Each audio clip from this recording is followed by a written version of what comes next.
नमस्कार मु पिपिली पुरी रु कहूची पारंपरिक वैद्य बाबुली कहूची आ एटा हमर आज मु कहूची हमर गोटे तैल तयारी होउची हमर जेमति जॉइंट पेन गंठी सब दर्द हे जिवा बुढ़ा बुढ़ी लोक चली पार नथबे से सब चलिबे हमर बहुत पुराना हिसाब रे सब सही जड़ी बूटी जेमति रासना कुळची बेगुनिया गबमूल हाड़ भंगा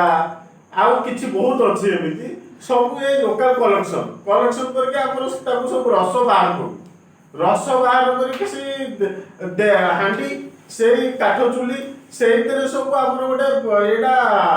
फुटे की एडा हमर सब पाग करा जाय याको 2-3 जण वैद्य मिसिन करा जाय आ एडा बहुत पुराना हमर करूछु कि बढ़िया काम करे आ एडा हमर जो मानको जॉइंट गंठी अंटा ये सब पाई बहुत बढ़िया बापा बों को विशेष कर वयस्क मान बढ़िया कराई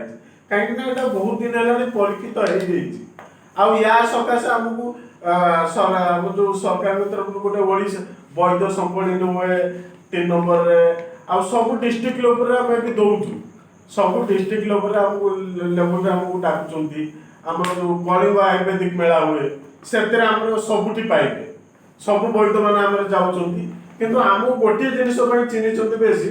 गोटे से गंठी तेल ताकू लोक गंठिया तेल भी कहते आपे आपे कही मार्च गंठिया तेल दियो से तेल बहुत कम पैसा बेसी नहीं आम जहाँ खर्च लगी से आमर बहुत ताकू टिके गाइड करा जाए 2-3 जन वैद्य आउटा बहुत पुराना संस्था किंतु यहाँ आम देखे दूसरी ये से तेल बोतलटा रोचे आम भुवनेश्वर पाइबे कटक पाइबे आउटी आम पठे दूचु सब आम खाली 2 ठिपी राति बेला लगे 2 ठिपी तलू उपर को देखे दूसरी आपको ये आंठुटा जब लगे तलू उपर को कहीं लोम कूप गुराक सब सब तल मुह करता है आम जो तलू उपर को लगे सब सुखीजी गंठी सुखी गला देखो रेजल्ट बढ़िया दब आपको राति बेला लगे शोई सकाल को रेजल्ट पाई आराम 20-30% रेजल्ट किंतु कंटिन्यू मासे 1.5 मास लगे छाड़ी दियो मासे 1.5 मास में 2टा बोतल हेले हो जाए अब एटा एमते खाली हल्का मालिश करो अंटारे भी अंटारे गोटे अछि अंटारे जदि आप लूण पानी पुटुड़ा टिके सेक देबे लूण पानी गरम करके टिके गोटे कनाटा बुड़ी जदि अंटारे सेक देकी याकू संगे संगे लगेबे 2 टिपी से दिन अंटा भी दाबो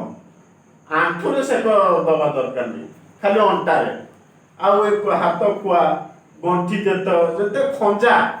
जंत्रणा हुए से लगातु आउटा आमको फोन करतु मो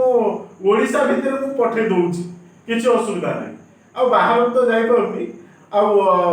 बीपी पोस्ट पठे दूची बस रे हो लोक हाथ पठे दूची हम लोक भी अछंती सब आ फोन नंबर भी दिया है जे आप जो दरकार मते कॉल करतु किंतु बढ़िया रिजल्ट आसे यार आमर बहुत परीक्षित परीक्षा हो जाइए रेजल्ट सक्सेस।